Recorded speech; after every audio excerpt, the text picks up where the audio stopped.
Well, isn't this sweet? Hi, Russ.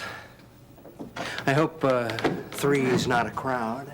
Look, Phil, I appreciate you consoling Becky. I really do, but I think that I can take it from here, okay? Phil's just trying to help.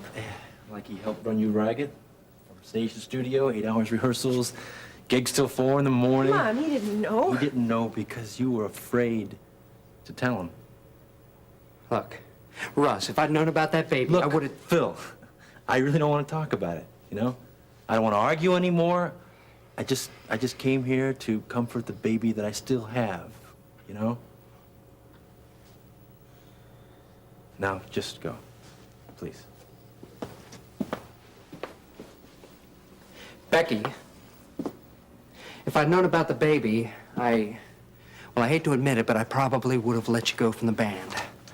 I mean, maybe little things like that bother me a bit too much sometimes. You know, finding that perfect, marketable lead singer. I don't know. I just wanted to tell you that I'm sorry. No, I'm sorry, Phil. You've been great through it. Through everything.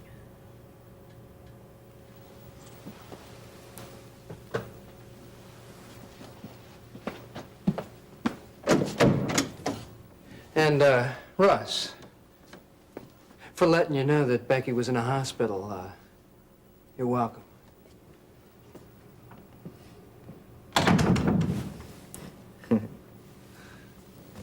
You know, it's really something the way we all pull together in a crisis like this. Really heartwarming. Russ, visiting hours are over. I think maybe you better leave. Beck, come on. I came here to talk. Russ, I'm tired and I need my rest. Okay.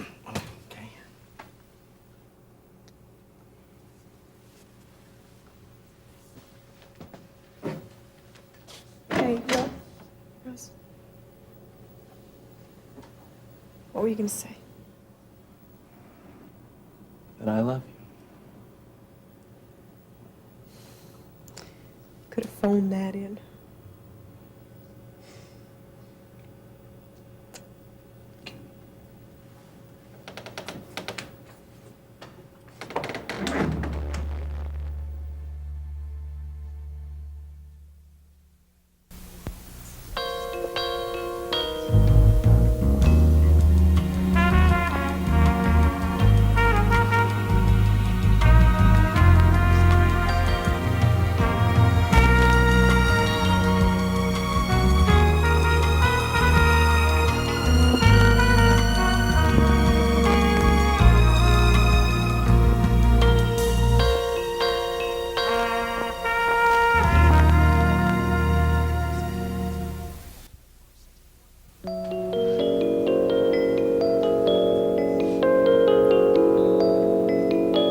Know something, Beck?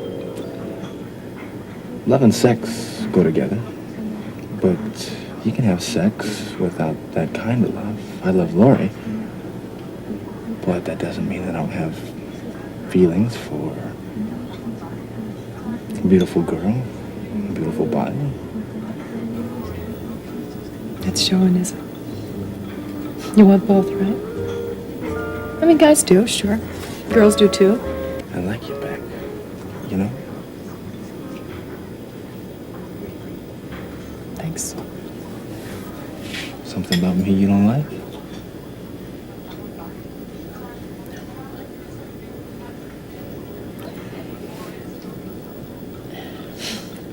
Well, no. Let's just leave it at that, okay? I don't want to leave it at that.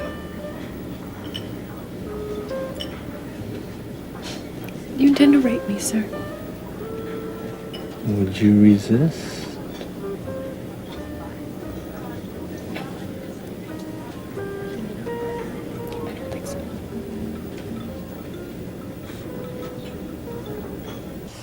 Oh, Russ, I love you. Lord, don't hate me, okay? I don't hate you, Becky. It was just, there he was, and there I was. We went to dinner one night, and we had a few drinks.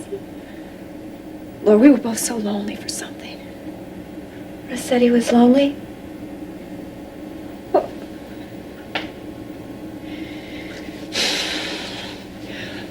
got that old self-discipline that you got, you know? I mean, it was just the two of us. We just couldn't say no to one another. That's the awful part about it, Laura. We knew what we were doing. We knew that we were hurting you. But we just went right on ahead. And we did it. And we hurt you.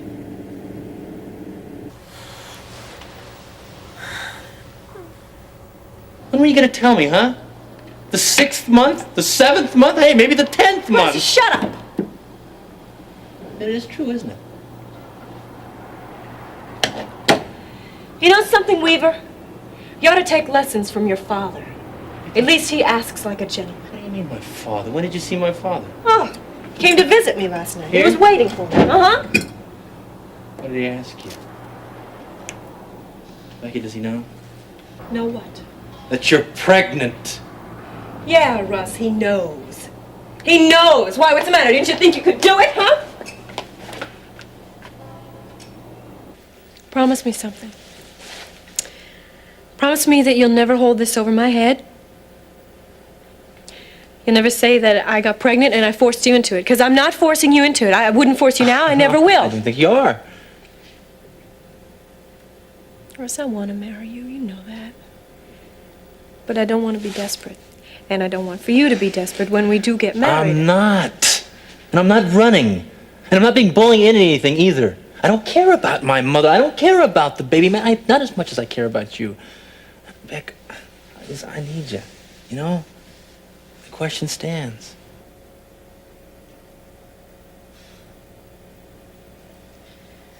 I need you too.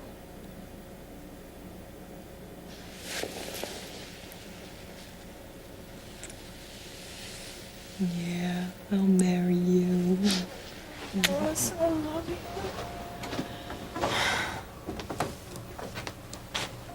Becky, Dr. Greeley. how do you feel? I guess I was dreaming. Well, you'll be glad to know that I've come to give you your walking papers. I can go home? Russ is waiting outside. Could you send him in? In a second. Becky, I want you to know that you're perfectly healthy. And with a little rest, you'll feel like your old self again. Don't tell Russ that, okay? Becky, what I'm saying is, don't brood over what's happened. Now, I know you've been through a lot these last couple of months, but dwelling on your lost child can only ruin an otherwise very bright future for you. You know, that's the first advice you've given me that I want to take. I'll send Russ in.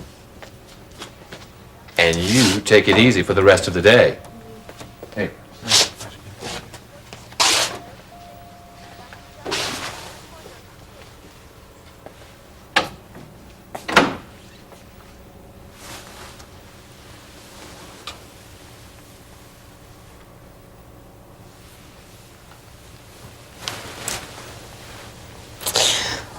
Oh, you're the real thing this time.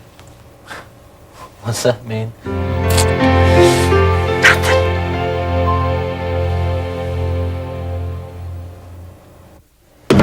Webster, I don't usually see people on such short notice. What is it? Always right to the point, huh? Hey, may I? If I get you your own box of cigars for your birthday, will you quit hoarding mine? Look, you get me a box of cigars like this, I'll give you free legal advice for a year. No good deed goes unpunished. What'd you come to see me about? Well, George, I'm sure you're aware of the tragic fire that consumed a portion of Hollister Square. Tragic. How about fortuitous? I don't follow you. Get to the point.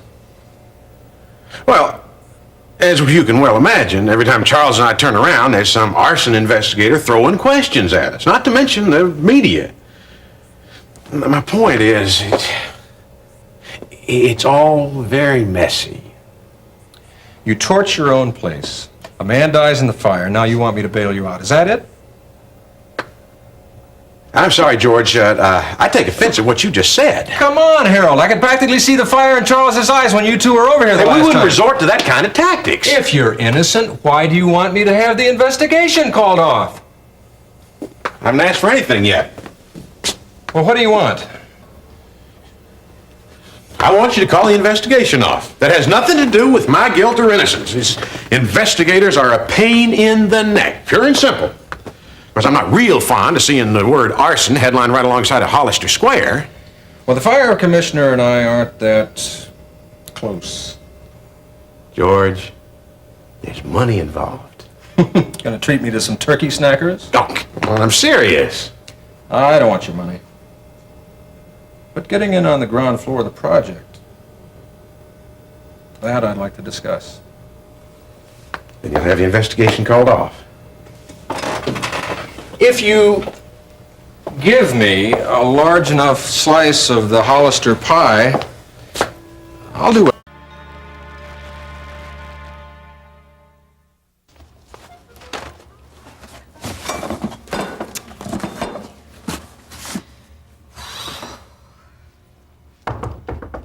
It's open. Nancy, What are you doing here? I'm on a break from the hospital. Well, you're not supposed to be here. There's a restraining order, you know. Nancy, I was hoping we could talk. All right, speak, felon. What's in there? Oh, I was cleaning out the basement. Mother went through more magazines in the public library, and you know she kept every single one. No. Always magazines about decorating and keeping the home. You know, for her, this place was a dream come true. Well, I found some corners that weren't so well kept. I mean, there was so much dust down in that basement that I had to give up with the vacuum cleaner and start with the shovel. That was my doing. I told her not to do strenuous housework. Yeah, well, thanks to you, Mother died a very healthy woman. I've been hoping, now that we're both over our grief, that maybe we could approach one another a bit more sensibly. You want to make a deal? I want to do what's right. I want what's fair for me and Lori and Peter. It's not fair. So, you don't think you'll contest the will, then? I want to settle out of court. No. Well, you mean you won't even discuss it? Terry, you're not going to throw me some crumbs and think I'm going to be satisfied with that. Well, you don't even know what I'm offering. Well, I'm sure it's not as much as I'm suing for. You don't expect to get all that much, do you? Want to bet? Nancy!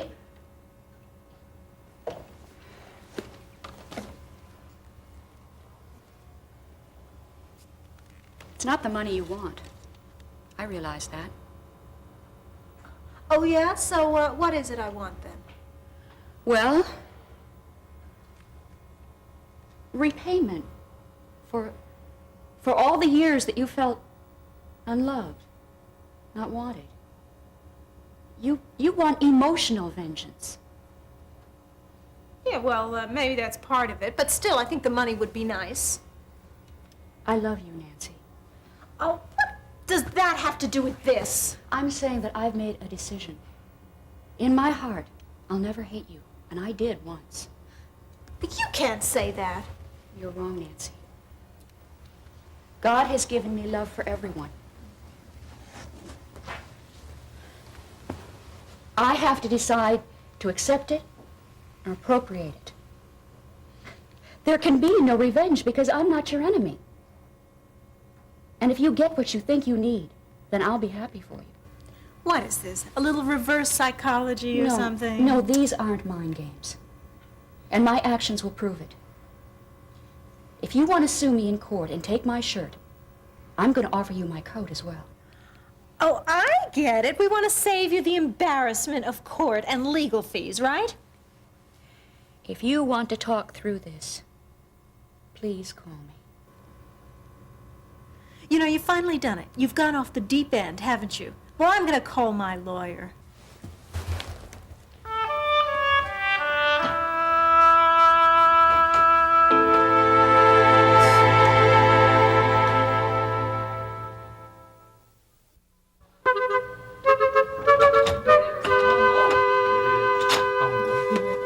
I'm still kind of tired.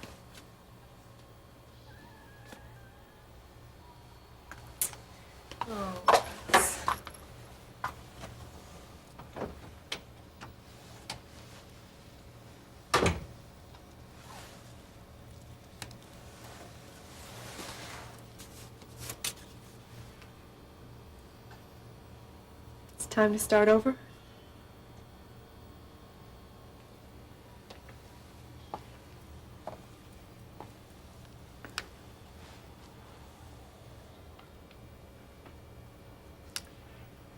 What can I say? I can't tell you that things will be better, that I'll be different. But maybe for once, I could let my actions show it. Be nice, wouldn't it?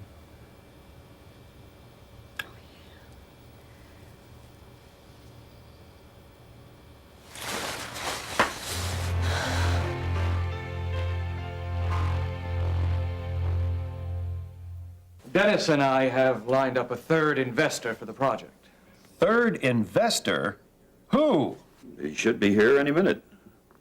He's someone you know. And just who might that be? Someone who will lend the stability that this project needs. We're certain you'll have no objections, Charles. Hello, gentlemen. Sorry I'm late. Is this your idea of some sort of joke? Hello, Charles. Boys tell me you have a little problem here. They obviously haven't worked with you before. Oh, on the contrary. Dennis and Jim and I go back a long way. And this is your idea of stability. He's got clout, Charles. What he has is a criminal record. And you should have one. Remember Lasky? Who's that? The old man that died in Charles's fire. You torched your own building. That's not very smart business, Charles. That's exactly what we're concerned about, Charles. And that's why Vince is in, or we want our money back. Today. Just answer the question, Charles, yes or no. The position you put me in is reprehensible. Well, what's it to be, Charles? 21%. Cash or negotiable bonds, paid immediately. Dennis, I was always terrible at arithmetic. Now, you've got 20% and Jim has 10, and with my 21, how much is that? 51%. Tight little corporation all to ourselves. Welcome aboard, Charles. Oh, don't worry. We'll let you play tycoon of the shopping mall. You're still in charge. There's just been a slight little shift in upper management. Needn't concern you at all, as long as you stay in line.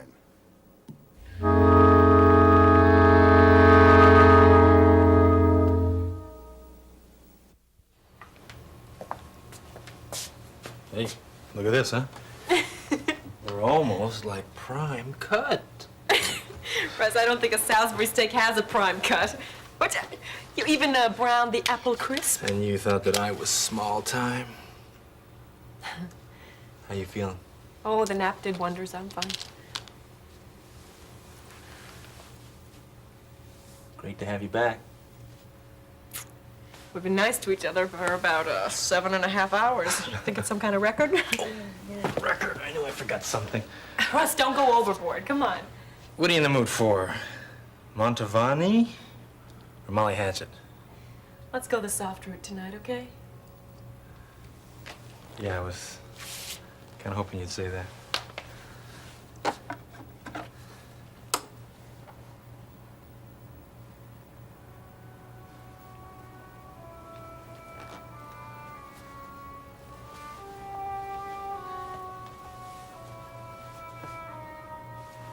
Ready to eat?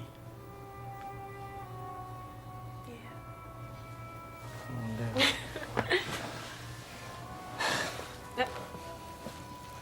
Wait before you start.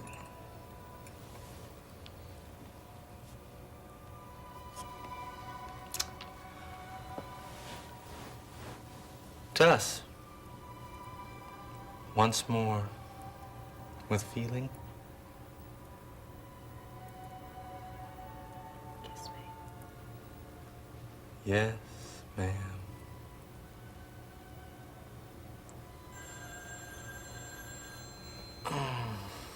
The phone is ringing. Well, Yeah, it's probably not very important. what if it's your father? I sure don't want him here right now. I'll talk to him. What if it's Dr. Greeley? If it's urgent, you'll call back later. If it's urgent, we should answer it right now. I'll bet it's just Lori. Yeah, she's probably calling just to make sure that you're all right. Either case, I think we should just let it ring. This is my mother. All right, Russell, go answer the phone. You sure? Yeah. It's ringing in counterpoint to Mantovani anyway. Why?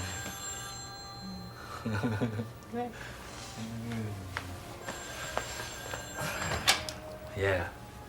Is Becky there? Yeah. What do you want? Well, why don't I just save that for her? You know, your timing is really... Is she there? It's Phil.